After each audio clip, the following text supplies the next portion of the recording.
تفقد الملك دارا للمجانين، فميز بينهم شابا اختبره ووجده عاقلا.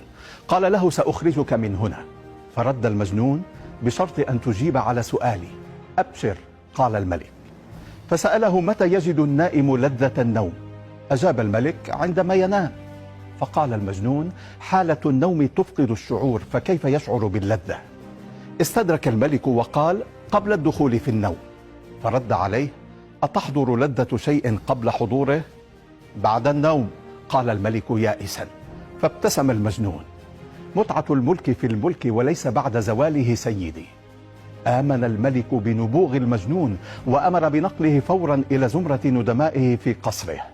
ولما هبط الليل شرب الجميع الخمرة إلا المجنون. ناوله الملك كأسا رفضه وقال: أيها الملك، أنت تشرب هذا لتصبح مثلي، أما أنا